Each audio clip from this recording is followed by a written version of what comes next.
গ্রামের সেই প্রান্তে যেখানে কাঁচা মাটির মেঠো পথ জঙ্গলের সাথে মিশেছিল, সেখানে একটি কুঁড়ে ঘরে সেলিম নামের এক পরিশ্রমী কাঠুরিয়া থাকত। তার জীবন অত্যন্ত সাধারণ ছিল। সকালে আজানের সাথে উঠত, নামাজ আদায় করত, দুটি শুকনো রুটি এবং লবণ একটি কাপড়ে বাঁধত, তারপর নিজের পুরনো কাঠের কুড়াল তুলে নিয়ে জঙ্গলের দিকে বেরিয়ে পড়ত। সেলিমের কাজ শুধু কাঠ কাটাই ছিল না, সে জঙ্গলের সাথে সম্পর্ক রাখত। সে অকারণে গাছ কাটত না এবং কখনোই প্রয়োজনের চেয়ে বেশি নিত না। গ্রামবাসীরা বলতো, সেলিমের হাতে বরকত কম, কিন্তু মনে ভয় অনেক। সেদিনও সে সকালে তাড়াতাড়ি বের হল। আকাশে হালকা মেঘ ছেয়েছিল, বাতাসে কিছুটা ঠান্ডা ছিল এবং তার মনে এক অজানা অস্থিরতা। আজ তার মন সেই জায়গার দিকে টানছিল যেখানে সে অনেক মাস ধরে যায়নি। সেই পুরনো মোড় যেখানে ৩টি উঁচু শিশু গাছ একসাথে দাঁড়িয়েছিল এবং সেগুলোর পেছনে একটি গভীর গর্ত ছিল, যাতে প্রায়ই বৃষ্টির পানি জমে থাকত। যেই সে সেই মোড়ে পৌঁছল, সে কুড়ালটি কাঁধ থেকে নামালো এবং একটি শুকনো কাঠের দিকে নিশানা করল। কিন্তু তখনই ঝোপের পেছন থেকে এক অদ্ভুত শব্দ এলো, গুরর। সালিমের শ্বাস থেমে গেল। সে ধীরে ধীরে ঘাড় ঘোরালো এবং ঝোপের পেছনে দেখল। সেখানে দুটি বড় হলুদ চোখ তার দিকে তাকিয়েছিল। সে বুঝে গেল এটি কোনো প্রাণী নয়, এটি সিংহ। সিংহটি ঝোপের পেছনে বসেছিল, কিন্তু সে আক্রমণ করল না। সে শুধু দেখছিল, যেন তার চোখে রাগ নয়, বরং ব্যথা এবং ক্লান্তি ভরা ছিল। সালিম খেয়াল করল, সিংহের একটি থাবা মাটির সাথে লেপ্টে ছিল এবং সেখান থেকে রক্ত ঝরছিল। তার শ্বাস ভারী ছিল এবং শরীরে কাঁপুনি ছিল, যেন সে কয়েকদিন ধরে ক্ষুধার্ত অথবা কোনো ক্ষত তার শরীরে গভীরভাবে বসে গেছে। সালিম কয়েক মুহূর্ত শান্ত হয়ে দাঁড়িয়ে রইল। তারপর সে ধীরে ধীরে তার কুড়াল মাটিতে রেখে দিল। রুটির কাপড়তে খুলল এবং একটি রুটি বের করে মাটিতে রেখে দিল। সে ধীর কণ্ঠে বলল, যদি তুই আমাকে খেয়েও ফেলিস, তবুও আমার কোনো আক্ষেপ নেই। হয়তো তোর ক্ষুধার চেয়ে কোনো আস্থার বেশি প্রয়োজন। সিংহটি হালকাভাবে তার ঘাড় তুলল এবং আহত থাবা নিয়ে ধীরে ধীরে সেই রুটির দিকে এগোল। সে রুটিটি শুংল, তারপর সেটি তুলে নিয়ে ধীরে ধীরে খেতে শুরু করল, কোনো গর্জন বা কোনো আক্রমণ ছাড়াই। সেদিন জঙ্গলে দুটি আহত আত্মা একে অপরের সামনে ছিল, একজন যার শরীরে ক্ষত ছিল, আরেকজন যার পরিস্থিতিতে, কিন্তু দুজনেই একে অপরের কোনো ক্ষতি করল না। সন্ধ্যা নামতে শুরু করেছিল, জঙ্গলের বাতাসে হালকা ঠান্ডা নামতে শুরু করেছিল এবং গাছের ছায়াগুলো দীর্ঘ হয়ে গিয়েছিল। সালিম সেখানেই শিশু গাছের কাছে মাটিতে বসে পড়ল। তার কুড়ালটি এখনও একপাশে পড়েছিল এবং সিংহটিও এখনও সেখানেই বসেছিল। কিন্তু এখন তাকে আর অচেনা লাগছিল না। সিংহটি রুটি শেষ করে নিয়েছিল। তার ক্লান্তিময় শ্বাস এখন কিছুটা শান্ত ছিল, কিন্তু ক্ষত থেকে রক্ত তখনও ঝরছিল। সেলিম কাছেই পড়ে থাকা তার পানির ছোট্ট চামড়ার বোতলটি বের করল এবং ধীরে ধীরে ঝোপের দিকে এগোল। আমি তোমার কোনো ক্ষতি করব না, সে ধীরে ধীরে বলল, যেন কোনো মানুষ নয়, বরং একটি দরজায় কড়া নাড়ছিল, বিশ্বাসের দরজায়। সিংহটি ঘাড় তুলল, কিন্তু তার চোখে এখন আর রাগ ছিল না। সে যেন ভয় দেখাতে দেখাতে ক্লান্ত হয়ে পড়েছিল, ক্লান্ত হয়ে গিয়েছিল নিজের কষ্ট লুকাতে লুকাতে। সেলিম এখন তার খুব কাছে ছিল। সে পানি মাটিতে নয়, বরং সরাসরি সিংহের সামনে ক্ষতের ওপর ঢালল, ধীরে ধীরে, কোনো তাড়া ছাড়াই, যেন সে নিজের কাছের কাউকে ছুঁচ্ছিল। সিংহটি হালকা কেঁপে উঠল, কিন্তু পিছিয়ে গেল না। তার ক্ষত গভীর ছিল, থাবার উপরের অংশে কাঁটা বিঁধেছিল এবং ফোলা এতটাই ছিল যে হাঁটা অসম্ভব ছিল। সেলিম তার ছোট থলে থেকে একটি পুরনো কাপড় বের করল, সেটি পানিতে ভেজালো এবং সিংহের থাবার চারপাশে জড়িয়ে দিল। তারপর সে সেখানেই কিছু দূরে বসে পড়ল, চুপচাপ, আগুন ছাড়াই, হাতের তালুতে মুখ লুকিয়ে। রাত গভীর হতে চলেছিল। জঙ্গল এখন নানা শব্দে ভরে উঠছিল, কখনো প্যাঁচার ডাক, কখনো কোনো প্রাণীর চাপা খসখাস শব্দ। কিন্তু আজ প্রথমবারের মতো সেলিমের ভয় লাগল না। তার সামনে একটি বুনো সিংহ বসেছিল, কিন্তু সেই সিংহটি এখন আর শত্রু ছিল না। সে শুধু একটি আহত আত্মা ছিল, যে এক সমবেতী মানুষের কাছে বসেছিল। কিছুক্ষণ পর সেলিম অনুভব করল যে সিংহটি ধীরে ধীরে সরে তারই কাছে চলে এসেছিল, এতটাই কাছে যে তার গরম শ্বাসের ভাপ এখন সেলিমের হাতের তালুতে অনুভূত হচ্ছিল। সেলিম কিছুই বলল না। সে ধীরে ধীরে নিজের চোখ বন্ধ করে নিল এবং সেখানেই মাটিতে হেলান দিয়ে শুয়ে পড়ল। সে শেষবার আকাশের দিকে তাকাল।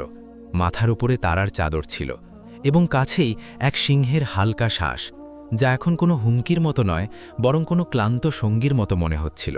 সেই রাতে প্রথমবারের মতো জঙ্গলে মানুষ আর সিংহ একে অপরকে শুধু দেখল না, বরং বুঝল। সকালের প্রথম কিরণ শিশু গাছের পাতার ফাঁক দিয়ে গলে মাটিতে পড়ছিল। জঙ্গলের বাতাসে হালকা আর্দ্রতা ছিল এবং মাটি থেকে এক সোঁতা গন্ধ উঠছিল, যেন রাতের সমস্ত নীরবতা এখন আলোয় বদলে যাচ্ছিল। সেলিমের চোখ খুলতেই দেখল তার সামনে সেই সিংহটি বসে আছে, চুপচাপ, শান্ত, যেন সে সারারাত পাহারায় ছিল। সিংহের চোখ ক্লান্ত ছিল, কিন্তু এখন সেগুলোতে কষ্টের চেয়ে বিশ্বাসের গভীরতা বেশি ছিল। সেলিম উঠে বসল, কাপড় খুলল, বেঁচে থাকা রুটি বের করল এবং 2 টুকরো করল। এক টুকরো সে নিজের জন্য রাখল এবং অন্যটি সিংহের কাছে ছুঁড়ে গেল, যেন এটি এখন রোজকার অভ্যাসে পরিণত হতে চলেছে। সিংহটি রুটিটি তুলল, শুকল এবং ধীরে ধীরে খেয়ে নিল। কোনো মালিকের সামনে বসে থাকা পোষা প্রাণীর মতো নয়, বরং দায়িত্ব পালন করা এক সঙ্গীর মতো। সেলিম এখন বুঝে গিয়েছিল এটি কোনো সাধারণ দেখা হওয়া ছিল না, বরং একটি সম্পর্ক তৈরি হয়ে গিয়েছিল। কিন্তু এই জঙ্গলের বাইরে গ্রামে সেলিমের অনুপস্থিতি অন্যরকম এক আলোড়ন সৃষ্টি করেছিল। 3 দিন হয়ে গিয়েছিল এবং সেলিম ফিরে আসেনি। গ্রামের কিছু মানুষ চিন্তিত ছিল, কিন্তু এমন কিছু মানুষও ছিল যাদের মুখে চিন্তার চেয়ে সন্তুষ্টি বেশি ফুটে উঠছিল। তাদের মধ্যে সবার আগে ছিল জাবির, গ্রামের সেই লোক যে সবার ক্ষেতের ওপর নজর রাখত, সবার জমিতে ভাগ চাইত এবং সবসময় বলতো, এই জঙ্গল আমার। জাবির সেলিমকে কখনোই পছন্দ করত না, কারণ সেলিম না তার তোষামত করত, না তার হিসাব রাখত।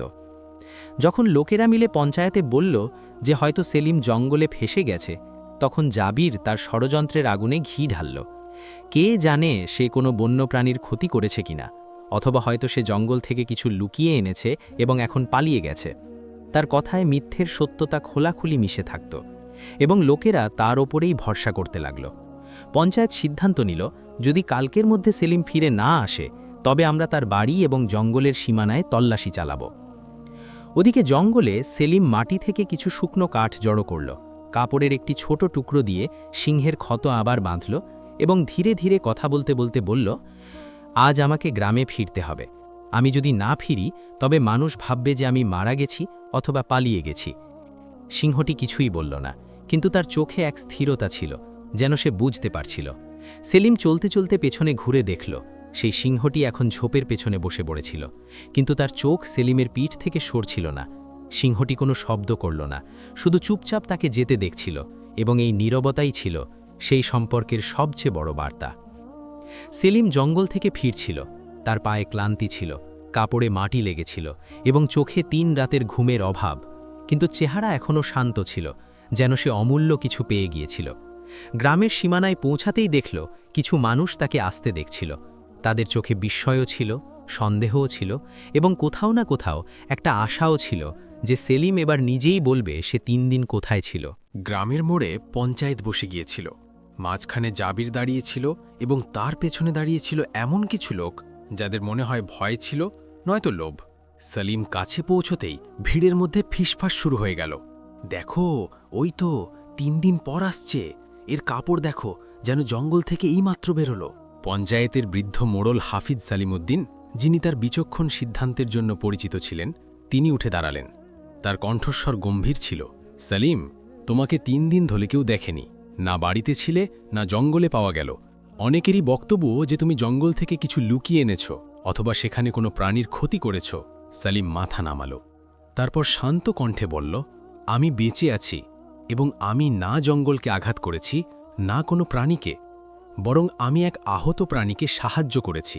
একটি সিংহ ছিল, আহত, ক্ষুধার্ত ও ক্লান্ত। আমি তাকে রুটি দিয়েছি, পানি দিয়েছি এবং তার ক্ষতে পট্টি বেঁধেছি। নিস্তব্ধতা ছেয়ে গেল। লোকেরা একে অপরের মুখ দেখতে লাগল, যেন কেউ কোনো গল্প নয়, বরং কোনো জাদুর কথা শুনিয়ে দিয়েছে। কিন্তু জাবির হাসল। এটা সেই হাসি ছিল যাতে বিষ থাকে। সে এগিয়ে এসে বলল, ভাই সব, এ কোনো গল্প শোনাচ্ছে। কোনো আহত সিংহ কি মানুষের কাছে বসবে, রুটি খাবে, পট্টি বাঁধবে? যদি এটা সত্যি হয়, তবে এই লোক তো সিংহের চেয়েও বড় জাদুকর। ভিড়ের মধ্যে কিছু লোক হাসল, কেউ কেউ মাথা নাড়াল, এবং এমন কিছু লোকও ছিল যাদের চোখে বিশ্বাসের প্রদীপ জ্বলতে শুরু করেছিল। কিন্তু জাবির এখানেই থামল না। সে পঞ্চায়েতকে বলল, যদি এ সত্যি বলে থাকে, তবে আমাদের গিয়ে সেই জায়গা দেখা উচিত। যদি সেখানে কোনো চিহ্ন না বেলে, তবে এর অর্থ হলো এই মিথ্যাবাদী, এবং মিথ্যাবাদীর গ্রামে কোনো জায়গা পাওয়া উচিত নয়। সালিম বলল, ঠিক আছে, কাল সকালে চলুন, আমি দেখাবো সেই গর্ত, সেই গাছ আর সেই রক্তের দাগ। হাফিজ সালিমউদ্দিন সবার দিকে তাকালেন এবং বললেন, ফয়সালা হবে প্রমাণের ভিত্তিতে। কাল সূর্য ওঠার সাথে সাথেই জঙ্গলে যাব। রাত নামতেই সেলিম তার ভাঙা ঘরে শুয়ে পড়ল। ছাদ থেকে ঝরে পড়া শিশির, দেয়ালে রাখা কুড়াল এবং মাথার কাছে পড়ে থাকা কাপড়, যাতে এখনও সিংহের ক্ষতের সামান্য রক্ত লেগেছিল, সে সেটি বুকে জড়িয়ে ধরল এবং চোখ বন্ধ করে নিল। কিন্তু জাবিরের ঘরে সেই রাতে ষড়যন্ত্রের উত্তাপ ছিল। যদি সে আমাদের সত্যিই সেখানে নিয়ে যায় এবং সিংহ পাওয়া যায়, জাবির তার লোকেদের বলল, তবে পুরো গ্রামের ভরসা ওর ওপর জন্মে যাবে। আমাদের সেই জায়গায় পৌঁছানোর আগেই কিছু একটা করতে হবে। সকালে সূর্যের প্রথম কিরণ গ্রামের কাঁচা রাস্তাগুলোকে হালকা সোনালি রঙে রাঙিয়ে দিল। গ্রামের মোড়ে লোকেরা জড়ো হতে লাগল। পুরুষ, নারী, শিশু, সবার নজর আজ সেলিমের ওপর ছিল। আজ সে প্রমাণ করবে যে তার কথা সত্যি, নয়তো তাকে গ্রাম ছাড়তে বাধ্য করা হবে। সেলিমের চেহারায় ক্লান্তি ছিল, কিন্তু তার চোখে কোনো ভয় ছিল না। সে নিজের পুরনো কাপড়টি ঠিক করল, কুড়ালটি কাঁধে ঝোলালো এবং সোজা পঞ্চায়েতের সামনে দাঁড়িয়ে গেল। চলো, সে শান্ত কণ্ঠে বলল, আমি পথ দেখাব। পঞ্চায়েতের মোড়ল হাফিজ সালিমউদ্দিন নিজের লাঠি নিয়ে দাঁড়িয়ে পড়লেন। তার পেছনে জাবির এবং তার সঙ্গীরা ছিল, মুখে ব্যঙ্গ, চোখে অবিশ্বাস এবং মুখে তীক্ষ্ণ প্রশ্ন। ভিড়ও তাদের সাথে জঙ্গলের দিকে এগিয়ে চলল। জঙ্গলের পথটি দীর্ঘ ছিল, কাঁচা মাটি, চারদিকে উঁচু গাছ এবং বাতাসে আর্দ্রতা। পাতার খসখস শব্দ যেন বলছিল আজ সত্যের পরীক্ষা হবে। সেলিম প্রতিটি পা খুব সাবধানে ফেলছিল, কারণ সে জানত যে আজ একটি ভুল হলে সত্য ভিড়ের কোলাহলে হারিয়ে যাবে। জাবির পেছন থেকে জোরে বলে উঠল, যদি আজ সেখানে কিছু পাওয়া না যায়, তবে তুমি নিজেই মেনে নেবে যে এ সবই তোমার বানানো মিথ্যে ছিল। সেলিম থামল, পেছনে ফিরে তার চোখের দিকে তাকালো এবং বলল, মিথ্যাবাদী সেই হয় যার নিজের সত্যের উপর ভরসা থাকে না, আর আমার নিজের সত্যের ওপর ঠিক ততটাই বিশ্বাস আছে যতটা এই জঙ্গলের ওপর আছে। ভিড়ের মধ্যে হালকা গুঞ্জন উঠল। কিছু মানুষ সেলিমের চোখে এক অদ্ভুত আত্মবিশ্বাস দেখতে পাচ্ছিল, যেন সে শুধু নিজের নয় বরং জঙ্গলের কণ্ঠে কথা বলছিল। অবশেষে তারা সবাই পুরনো মোড়ে পৌঁছল, সেই জায়গা যেখানে 3টি শিশু গাছ ছিল। যেই সেলিম সেখানে পৌঁছল, সে দেখল যে মাটিতে এখনও সিংহের থাবার দাগ রয়েছে। কিছু শুকনো রক্তের ফোঁটা ঝরে পড়া পাতার ওপর জমেছিল। দেখো, সেলিম ইশারা করল, এটাই সেই জায়গা যেখানে আমি ওকে পানি খাইয়েছিলাম, এখানেই ও বসেছিল। যদি তোমরা মনোযোগ দিয়ে দেখো, তবে মাটিতে ওর থাবার গর্ত এখনও স্পষ্ট দেখা যাচ্ছে। ভিড় কাছে এলো। অনেক মানুষ সত্যিই দেখল মাটিতে বড় থাবার দাগ এবং রক্তের দাগও ছিল। তাদের চোখে এখন বিস্ময় ছিল, ভয় নয়। কিন্তু জাবির এটা মানতে নারাজ ছিল। সে হাসতে হাসতে বলল, এটা তো যে কোনো বন্যপ্রাণীর দাগ হতে পারে। কে বলতে পারে যে এটা সিংহের? আর তুমি বলছো যে সে তোমার কাছে বসেছিল। এসব শুধুই কল্পকাহিনী। জঙ্গলের গভীর থেকে এক গম্ভীর প্রতিধ্বনিত গর্জন শোনা গেল। ভিড় এক মুহূর্তের জন্য জমে গেল। কিছু নারী ভয়ে পিছিয়ে গেল। শিশুরা তাদের মায়েদের জাপটে ধরল। সবার দৃষ্টি সেই দিকে ঘুরে গেল যেদিক থেকে আওয়াজ এসেছিল। সেলিমের চোখ চকচক করে উঠল। সে জানত এটা সেই সিংহটি। সে কাছেই আছে এবং হয়তো সেলিমের উপস্থিতিও চিনে ফেলেছে। যদি তোমাদের বিশ্বাস না হয় তবে দাঁড়াও, সেলিম বলল। সে নিজের কুড়াল মাটিতে রাখল এবং ধীর পায়ে সেই দিকে এগোল। জাবির হেসে বলল, যা, আজ নিজেকে ওর শিকার বানা। কিন্তু কিছু মুহূর্ত পরই ঝোপের মধ্যে হালকা নড়াচড়া হলো। গাছের পেছন থেকে সেই সিংহটি ধীরে ধীরে বেরিয়ে এলো। তার হাঁটার ভঙ্গি এখন আগের চেয়ে ভালো ছিল, কিন্তু থাবায় পট্টি এখনও বাঁধা ছিল, সেই পট্টি যা সেলিম বেঁধেছিল। গ্রামবাসীরা সেই দৃশ্য দেখে হতবাক হয়ে গেল। জাবিরের মুখের হাসি উধাও হয়ে গেল। সিংহটি সেলিমের সামনে এসে থামল এবং তার হলুদ চোখে এখন আর কোনো রাগ নেই, শুধু পরিচয় এবং ভরসা ছিল। গ্রামের বদলাতে থাকা মনোহাফিজ সালিমউদ্দিন এগিয়ে এলেন। তিনি সবার সামনে বললেন, যে মানুষের ওপর একটি বুনো সিংহের ভরসা আছে, তার মনে কোনো মিথ্যা থাকতে পারে না। ভিড় সম্মতিতে মাথা নাড়াল। কিছু মানুষ যারা আগে সেলিমের ওপর সন্দেহ করেছিল, এখন তারা তার সাহসের প্রশংসা করতে লাগল। কিন্তু জাবিরের মুখে ঈর্ষার রেখা স্পষ্ট দেখা যাচ্ছিল। গ্রামে ফেরার পথ এখন সেটাই ছিল। গাছের মাঝখান দিয়ে যাওয়া সেই কাঁচা মেঠো পথ, যা আগে কেবল জঙ্গল পর্যন্ত যেত, এখন এক নতুন গল্পের দিকে এগিয়ে যাচ্ছিল। গ্রামবাসীরা সেলিমকে দেখে অবাক ছিল।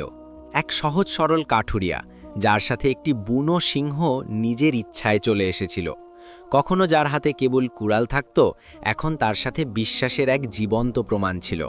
সিংহের হাঁটাচলা এখন কিছুটা ভালো হয়ে গিয়েছিল, তার ক্ষত এখন আর ততটা গভীর দেখাচ্ছিল না, কিন্তু চোখে সেই একই শান্ত প্রখরতা ছিল, যেন সে জানত কে আপন কে পর।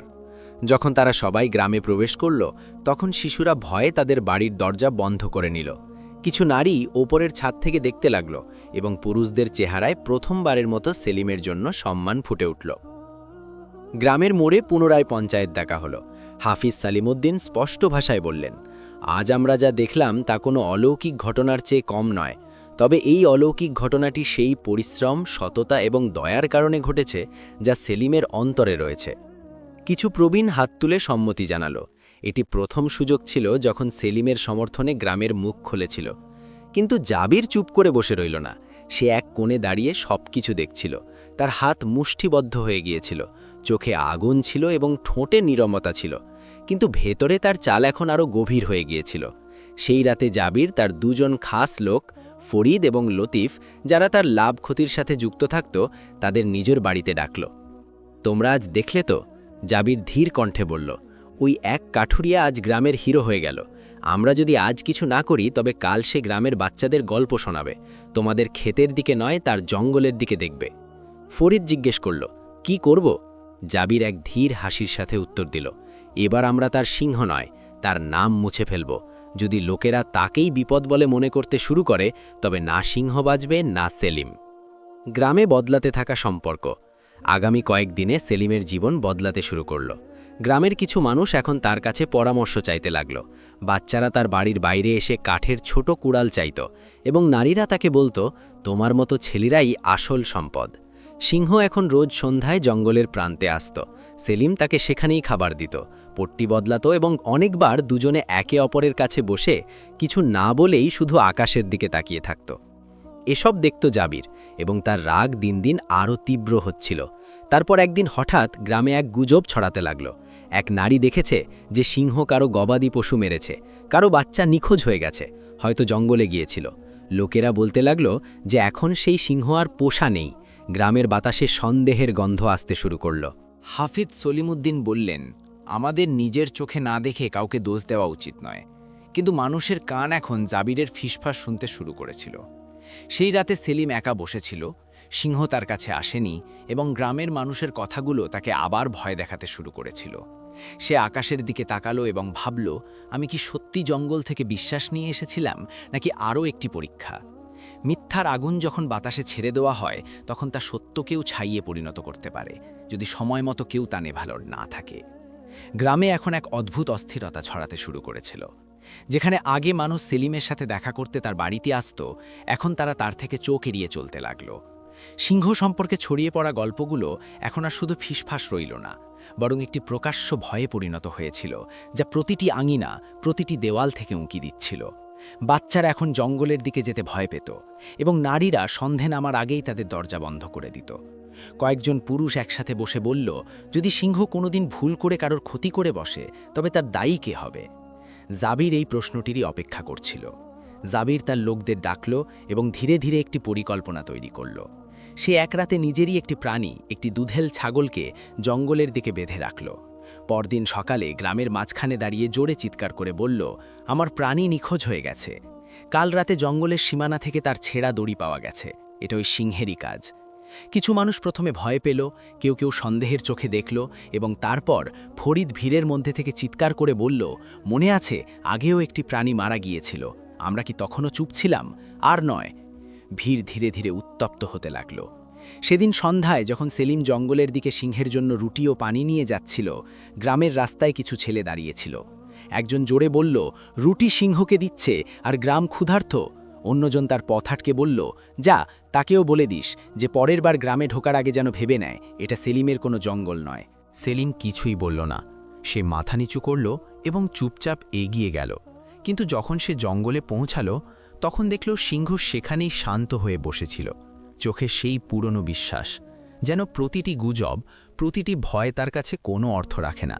সেলিম তার কাছে বসল, রুটি সামনে রাখল, পানি দিয়ে ক্ষত পরিষ্কার করল এবং ধীর কণ্ঠে বলল, আজ লোকেরা আমার চেয়ে তোমার বেশি ভয় পেতে শুরু করেছে। সিংহ কোনো প্রতিক্রিয়া দেখালো না, সে শুধু বসেই রইল, যেন সে জানত যে মানুষের ভিড়ের চেয়ে বিপজ্জনক আর কিছুই হয় না। পরের দিন আবার পঞ্চায়েত ডাকা হলো। জাবির পুরো গ্রামের সামনে দাঁড়িয়ে বলল, আমরা একটি প্রাণীকে পালছি না, আমরা একটি মৃত্যুকে পালছি। যদি কাল কোনো বাচ্চার কিছু হয়ে যায় তবে কি সেলিম দায়ী হবে? ফরিদ মাঝখানে বাধা দিয়ে বলল, ওর বাড়ি জঙ্গলের কাছে, যদি সিংহ গ্রামে আসে তবে সে প্রথমেই ওখানে লুকোবে। লতিফ বলল, সিংহ যদি ওর কথায় বসে তবে হয়তো ওর কথায় আক্রমণও করতে পারে। এই কথাগুলো গ্রামের বাতাসকে বিষে পরিণত করল। এ পর্যন্ত পঞ্চায়েতের যে প্রবীণ মোড়ল হাফিজ সলিমুদ্দিন সেলিমের সাথে ছিলেন, এখন তিনিও চুপ ছিলেন। হয়তো বয়স তার মধ্যে ক্লান্তি ভরিয়ে দিয়েছিল, অথবা হয়তো তার আর বিশ্বাস ছিল না যে গ্রামের মেজাজ বদলাবে। তিনি শুধু এটুকুই বললেন, কাল শেষবারের মতো ফয়সালা হবে, হয় সিংহকে জঙ্গল থেকে সরানো হবে আর নয়তো সেলিম গ্রাম ছেড়ে চলে যাবে। সেই রাতে সেলিম তার বাড়ির চৌকাঠে বসে রইল। আকাশ পরিষ্কার ছিল, চাঁদের আলোয় তার চোখ ভিজে ছিল।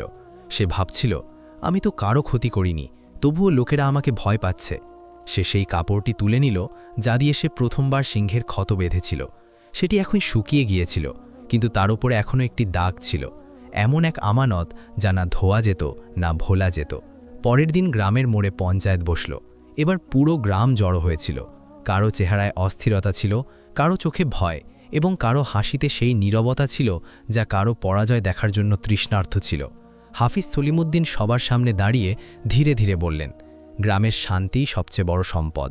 যদি একটি সিংহের কারণে সেই শান্তি নষ্ট হয় তবে আমাদের সিদ্ধান্ত নিতেই হবে। আমরা কোনো প্রাণী মারব না, কিন্তু তাকে গ্রাম থেকে দূরে সরিয়ে দেওয়া হবে, এবং যদি কেউ তাকে আবার ফিরিয়ে আনে তবে তাকে গ্রামের বাইরের লোক বলে গণ্য করা হবে। সেলিম ক্ষীরের মধ্যে দাঁড়িয়েছিল। তার চেহারায় কোনো প্রশ্ন ছিল না, না কোনো সাফাই, না কোনো প্রতিবাদ, শুধুই এক গভীর নীরবতা ছিল যা প্রতিটি শব্দের চেয়ে ভারী ছিল। পঞ্চায়েতের সিদ্ধান্তের পর লোকেরা ধীরে ধীরে নিজেদের বাড়ির দিকে ফিরতে লাগল। কেউ সেলিমকে কিছুই বলল না, কিন্তু তাদের চোখ বলছিল, এখন তুমি আর এখানকার ন। সেলিম নিজের বাড়িতে পৌঁছাল, যেখানে মাটির দেয়ালগুলো এখনও নিশ্চুপ ছিল এবং টালির ছাদে রোদ যেন একটু বেশিই কড়া লাগছিল। সে তার পুরনো ঝোলা বের করল, যাতে কিছু কাপড় ছিল, একটি মাটির পাত্র এবং সেই কাপড়টি যা কখনো সিংহের ক্ষতে বেঁধেছিল। সে কুড়ালটি পরিষ্কার করল এবং শেষবারের মতো দেয়ালে ঝুলিয়ে রাখল। তারপর সে দরজার চৌকাঠে বসে সেই কাগজটি তুলে নিল, যাতে সে কখনো একটি ছোট্ট দোয়া লিখেছিল, হে আল্লাহ, আমাকে মানুষের মধ্যে নয়, তোমার সন্তুষ্টিতে স্থান দাও। সন্ধ্যের সময় যখন রোদ ম্লান হয়ে আসছিল এবং জঙ্গলের দিক থেকে ঠান্ডা বাতাস বইতে শুরু করেছিল, সেলিম তার হাতে একটি শেষ রুটি এবং একটি পানির ছোট বোতল নিয়ে জঙ্গলের দিকে বেরিয়ে পড়ল। পথটি একই ছিল, কিন্তু আজ প্রতিটি গাছ, প্রতিটি ঝোপ, প্রতিটি পাতার খসখস শব্দ যেন কিছু বলছিল, তুমি কি আর ফিরে আসবে না? যখন সে সেই পুরনো জায়গায় পৌঁছাল, সিংহটি সেখানেই বসেছিল। তার থাবা এখন সেরে গিয়েছিল, হাঁটাচলা সোজা ছিল, কিন্তু চোখের সেই পুরনো গভীরতা এখন আরও স্থির মনে হচ্ছিল। সেলিম তার কাছে বসে পড়ল, রুটি সামনে রাখল এবং ধীর কণ্ঠে বলল, আমার আর এই গ্রামে জায়গা হলো না, কিন্তু আমার তোমার সাথে ভয় লাগে না। তুমি চাইলে আমরা অন্য কোনো জঙ্গলে চলে যেতে পারি। সিংহ কয়েক মুহূর্ত চুপ রইল। তারপর সে সেলিমের দিকে তাকালো এবং প্রথমবারের মতো সে এগিয়ে এলো। নিজের মাথাটি সেলিমের কোলে রাখল। সেলিমের চোখ জলে ভরে এলো। সে কাঁপতে থাকা হাতে সিংহের ঘাড়ে হাত বুলিয়ে বলল, শুক্রিয়া, তুই মানুষদের চেয়ে ভালো প্রমাণ হলি। সেই রাতে সেলিম জঙ্গলেই থেকে গেল। সে একটি গাছের নিচে তার বস্তা বিছাল। সিংহটি কিছু দূরে শুয়েছিল। এখন আর কোনো ক্ষত ছিল না, কোনো পট্টি ছিল না, শুধু দুটি আত্মা ছিল, একজন মানুষ, একটি প্রাণী, যাদের দুনিয়া প্রত্যাখ্যান করেছিল, কিন্তু প্রকৃতি আপন করে নিয়েছিল। মাঝরাতে বৃষ্টি হতে লাগল। খুব ভারী নয়, আবার খুব হালকাও নয়, ঠিক এতটাই যাতে মাটির সোঁদা গন্ধে পুরো জঙ্গল ভিজে যায়। সেলিম উঠে বসল। সে সিংহের দিকে তাকাল। সে তখনও ঘুমাচ্ছিল। যেন তার এই বৃষ্টিকে ভয় ছিল না, যেন জঙ্গলই এখন তার ছাদ হয়ে গিয়েছিল। কিন্তু ঠিক সেই সময় গ্রামের এক প্রান্তে জাবির এক নতুন ষড়যন্ত্রে লিপ্ত ছিল। যদি সেলিম জঙ্গলেই থেকে যায় এবং সিংহকে নিজের সাথে রেখে দেয়, তবে সে একদিন আবার ফিরে আসবে, আর তখন লোকেরা আমাদেরকেই দোষারোপ করবে। ফরিদ বলল, তাহলে এখন কি করব? জাবির আগুন জ্বালাতে জ্বালাতে বলল, এখন জঙ্গলই তার কবর হবে, সিংহের সাথে সেও পুড়বে এবং কোনো প্রমাণ বাঁচবে না। গ্রামের এক কোণে সেই রাতে জাবিরের চোখে আগুন জ্বলছিল। সেই আগুন যা এযাবৎ কেবল মানুষের মুখে মুখে ছড়াচ্ছিল, আজ তা সত্যিই জঙ্গল পর্যন্ত পৌঁছতে চলেছিল। সে ফরিদ এবং লতিফকে সাথে নিল। তিনজনের কাছেই কেরোসিন তেল, কিছু শুকনো কাঠ এবং লোভাতুর চেহারা ছিল। তাদের উদ্দেশ্য পরিষ্কার ছিল, সিংহকে সরাও, সেলিমকে পোড়াও এবং গল্প ওখানেই শেষ করে দাও। জাবির ধীরে ধীরে বলল, লোকেরা যদি কাল জঙ্গলে শুধু ছাই দেখে, তবে কেউ কোনো প্রশ্ন করবে না, শুধু এটাই ভাববে যে একটা সিংহ ছিল এবং সে বিপদে পরিণত হয়েছিল। জঙ্গল ততক্ষণে ঘুমিয়ে পড়েছিল। গাছের পাতাগুলো ধীরে ধীরে দুলছিল। সিংহটি সেখানেই শুয়েছিল, চোখ বন্ধ, শ্বাস গভীর এবং শান্ত। সালিম একটি মোটা গাছের গুড়ির কাছে বসেছিল। সে ঝোলা থেকে কাগজ বের করে কিছু লিখতে লাগল। সেটি একটি বিদায়পত্র ছিল, যাতে সে মাত্র কয়েকটি লাইন লিখেছিল।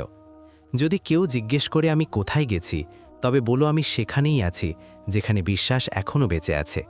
ঠিক সেই সময় ঝোপের পেছনে নড়াচড়া হলো। সেলিম মাথা তুলল, কিন্তু গাছের মাঝে অন্ধকার ছিল, কোনো আওয়াজ নেই, শুধু নিস্তব্ধতা। জাবির এবং তার সঙ্গীরা এখন জঙ্গলের সেই অংশে প্রবেশ করেছিল যেখানে শুকনো ঘাস বেশি ছিল এবং বাতাস হালকাভাবে বইছিল, ঠিক এতটাই যাতে আগুন ধীরে ধীরে চারদিকে ছড়িয়ে পড়ে। তারা তেল ঢালল, কাঠ সাজালো এবং যেই না দেশলাইয়ের কাঠে জ্বালালো, একটি মটমট শব্দের সাথে প্রথম শিখা জ্বলে উঠল। জঙ্গলের নিস্তব্ধতাকে যেন কেউ চিরে দিল। সালিমের চোখ সাথে সাথে খুলে গেল। সে আগুনের হালকা আলো দূর থেকে দেখতে পাচ্ছিল। সে সিংহের দিকে তাকালো, সেও উঠে পড়েছিল। তার চোখে এক তীক্ষ্ণ চমক ছিল। সিংহটি জোরে গর্জন করে উঠল, যেন সে জঙ্গলকে জাগিয়ে তুলছে, অথবা যেন সে বলতে চাইছে, এখন আমরা আর চুপ থাকব না। সালিম বিন্দুমাত্র সময় নষ্ট না করে তার ঝোলা তুলে নিল। সিংহের গলায় হাত রেখে বলল, আমাদের এখান থেকে যেতে হবে, এক্ষুনি। যখন সালিম এবং সিংহ আগুনের কাছে পৌঁছল, তারা জাবির এবং তার সঙ্গীদের পালাতে দেখল। কিন্তু হঠাৎ ফরিদ পিছলে গেল এবং মাটিতে পড়ে গেল। আগুন তার দিকে এগিয়ে আসছিল। সেলিম এক মুহূর্ত দেরি না করে সিংহের দিকে ইশারা করল এবং সে ছুটল। সিংহ তার সমস্ত শক্তি দিয়ে ফরিদের শার্ট ধরল এবং তাকে টেনে আগুন থেকে দূরে নিয়ে এলো। জাবির এসব দেখল। সে থমকে দাঁড়াল, যেন তার আত্মা কেঁপে উঠেছিল। সিংহ একটিও আঁচড় কাটল না, বরং যে তাকে পোড়ানোর চেষ্টা করেছিল তাকেই জীবন দিয়ে দিল। পরদিন সকালে গ্রামের কিছু লোক জঙ্গলের দিকে ছুটে গেল। কেউ বলল জঙ্গলে আগুন লেগেছিল, কেউ বলল সিংহ কাউকে মেরে ফেলেছে। কিন্তু যখন তারা পৌঁছল, তারা সেখানে শুধু পোড়া ঘাস, কিছু নেভানো কাঠের টুকরো এবং একটি ছেঁড়া শার্ট পেল। কাছেই একটি কাগজ পড়েছিল, যার উপর সেলিমের হাতের লেখা ছিল, আমি চলে যাইনি, আমি শুধু সেখানে চলে গেছি যেখানে আমাকে মানুষ নয়, নীরবতা বোঝে। হাফিজ সালিমউদ্দিন সেই কাগজটি হাতে নিলেন এবং বললেন, আমরা একজন নেক মনের মানুষকে হারিয়েছি এবং হয়তো জঙ্গল এখন তাকে আর বাঁচাচ্ছে না, বরং তাকে পুরোপুরি আপন করে নিয়েছে। আগুনের রাত কেটে গিয়েছিল, কিন্তু তার দাগ এখনও মাটি এবং মনে রয়ে গিয়েছিল। গ্রামের মানুষ এখন শান্ত ছিল। তাদের কণ্ঠস্বরে আগের সেই অহংকার ছিল না এবং চোখে সেই সত্যটি ছিল যা প্রায়শই দেরিতে আসে। পঞ্চায়েতের মোড়ে সবাই সেই কাগজটি পড়ল। প্রতিটি শব্দ, প্রতিটি অক্ষর যেন কোনো প্রার্থনার মতো অবতীর্ণ হচ্ছিল। আমি চলে যাইনি, আমি শুধু সেখানে চলে গেছি যেখানে আমাকে মানুষ নয়, নীরবতা বোঝে। হাফিজ সালিমউদ্দিন সেই কাগজটি হাতে নিলেন এবং বললেন, আমরা একজন নেক মনের মানুষকে হারিয়েছি এবং হয়তো জঙ্গল এখন তাকে আর বাঁচাচ্ছে না, বরং তাকে পুরোপুরি আপন করে নিয়েছে। জাবির এখন গ্রামে একা হয়ে গিয়েছিল। লোকেরা তার দিক থেকে মুখ ফিরিয়ে নিয়েছিল। তার ক্ষেত শুকিয়ে যেতে লাগল, কারণ বরকত সেখানে টেকে না যেখানে নিয়ত পচে গেছে। একদিন হাফিজ সালিমউদ্দিনের কাছে গেল এবং বলল, আমি যা করেছি তা ভুল ছিল। আমার মনে হয়েছিল যে ভয় দেখি আমি নিয়ন্ত্রণ নেব, কিন্তু সেলিম কিছু না বলেই সব জিতে নিল। হাফিজ তার দিকে তাকালেন এবং শুধু এটুকুই বললেন, বড় মানুষেরা শক্তি দিয়ে নয়, ধৈর্য দিয়ে যেতে, এবং তারপর চিরকালের জন্য চুপ হয়ে গেলেন। ওদিকে জঙ্গলের সেই সীমানার ওপারে, যেখানে এ যাবৎ গ্রামবাসীদের পা পড়েনি, সেখানে একটি সবুজ উপত্যকা ছিল। পানির ছোট্ট হ্রদ, উঁচু পাহাড় এবং আকাশ ছোঁয়া গাছপালা। সেখানেই একটি কুঁড়েঘর দাঁড়িয়েছিল, কাঁচা মাটি দিয়ে তৈরি, ছাদে শুকনো পাতা রাখা, এবং দরজার কাছে একটি পাথরে বসেছিল সেলিম। তার পাশে সেই সিংহটি শুয়েছিল। এখন সে পুরোপুরি সুস্থ, শক্তিশালী এবং শান্ত। সেলিম একটি লাঠি তুলে নিল এবং মাটিতে কিছু লিখল।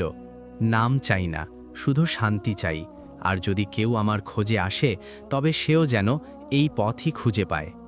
কেটে গেল অনেক বছর। গ্রামে এখন নতুন শিশু জন্মগ্রহণ করল, নতুন জমি চাষ করা হলো, কিন্তু একটি নাম ধীরে ধীরে সবার হৃদয়ে বসে গেল, সেলিম। প্রবীণরা তাদের নাতিদের বলতো, কখনো জঙ্গলে গেলে যদি কোনো গাছ তোমার সাথে দুলতে শুরু করে, তবে বুঝবে ওটা সেলিমের দোয়া, যা আজও সেখানে বয়ে চলেছে। কিছু মানুষ সেই উপত্যকা পর্যন্ত পৌঁছেও গিয়েছিল এবং দূর থেকে দেখেছিল একটি কুঁড়ে ঘর, যেখানে একজন মানুষ আর একটি সিংহ একসাথে বসে থাকত। তারা কথা বলতো না, কিন্তু যে দেখত তার মনে একটা জাদুর মতো অনুভূতি ছেয়ে যেত। সেলিম এখন আর কোনো গ্রামের অংশ ছিল না, সে প্রকৃতির এমন এক পাতায় পরিণত হয়েছিল যা পড়ার জন্য কোলাহল নয়, বরং অন্তরের নীরবতার প্রয়োজন হয়। আর সেই সিংহটি এখন আর কোনো আহত প্রাণী ছিল না, বরং এটি একটি জ্বলন্ত শিক্ষা ছিল যে বন্যতার নিরাময় ভয় নয়, বরং বিশ্বাস।